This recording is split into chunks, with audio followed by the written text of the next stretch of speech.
On that note, welcome to our Africa Tech segment. Now, last week we discussed the dangers that kids might be facing if they're not properly monitored on the internet. And today we will be taking it a step further to discuss key points that will be useful to parents in order to be always a step ahead of their children when it comes to the internet. The fact is, the internet is a dangerous place. It is a good and a bad place, of which children are often targets of various exploiters of the situation.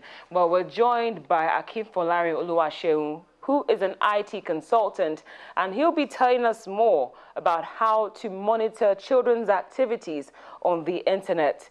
Mr. Oluwaseun, thank you very much for joining us. Mr. Oluwaseun, thank you for joining us. Hello. And Hi. hello. Thank you for having me. I'm glad you can hear us. I thought you couldn't just a moment ago. I'd just like to ask you, basically, what is the best way to monitor children's activities on the internet, especially because we know we can't just take them off completely. So how do we ensure that they are safe in doing what they do on the internet? Well, I think first of all, it's very important that... Hello? I'm listening.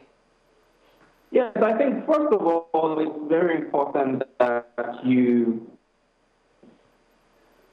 have an open relationship with them so that you're able to at least talk to them about what they will be, what the internet is like, and give them some guidance. Technologically, there's a lot of intervention you could have, really, because there are always privacy settings that you can set on the browser, right? That streamlines where they can go.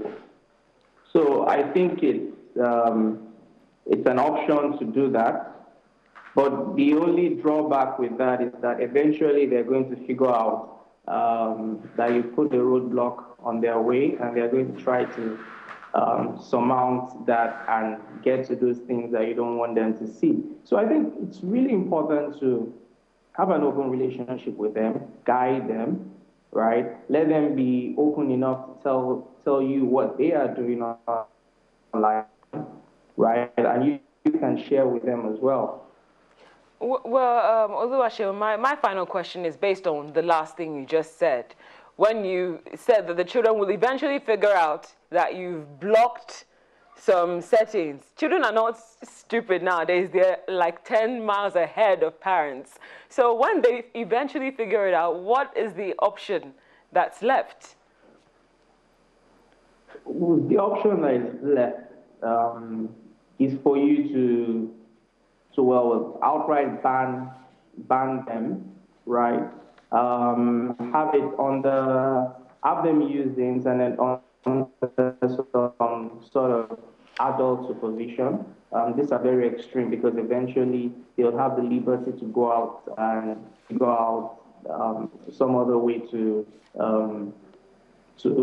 get the content they're not getting. But I mean, basically, if you use a software like PureSight PC, NetNanny, all these have a lot of capability for, let's say, the younger.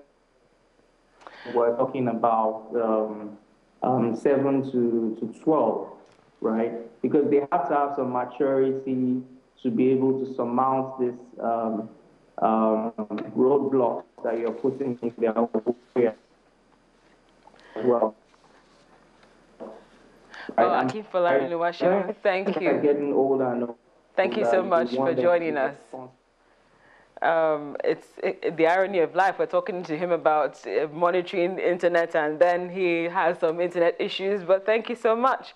He is an IT consultant speaking to us about how to monitor children's activities on the internet. I'm just going to flip this right now to Bruno. Now, Bruno, you're the father of 2 kids. How have they started their adventure on the internet? For me, I just feel they are still very young. You know, it's my opinion. Your opinion, but let me paint a picture for you. Okay. These kids look very young, but they're extra smart. Yeah, that's nowadays. true. So you might think they've not started activities on the internet, but they have. Yeah, but they ask questions, you know. Exactly. What I try to do with my kids, I try to be open with them. They ask questions, and no matter how stupid, I answer them, I give them the correct answers. So have they asked you any questions about the internet?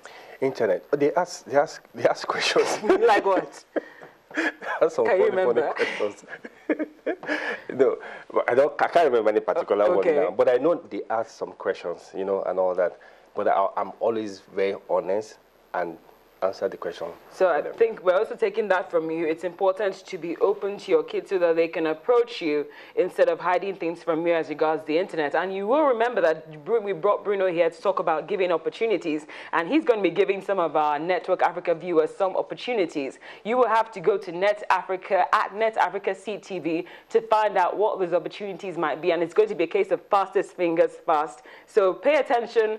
After 4:30, things are going to be given away for free. And here's our feedback of the day when we asked you about if Oscar Pistorius should be released. And the top tweet is coming from one of our lovely viewers. He says, in my opinion, releasing Oscar Pistorius will set a dangerous precedent on the right to live or kill. And if it happened to be a celebrity, it would most likely be a different case. Thank you very much for your tweets, and please keep them coming. Our question of the day is, what is the best way to monitor your child's activities on the internet? Feel free to reach out to us either via email or Twitter. The address and handle are right there on your screen. And remember, immediately after the show, you need to pay attention to our Twitter handle. There's going to be a lot of giveaways, courtesy of Bruno, who's giving some opportunities. Thank you so much for watching Network Africa. It's been a pleasure. I'm Cynthia Are.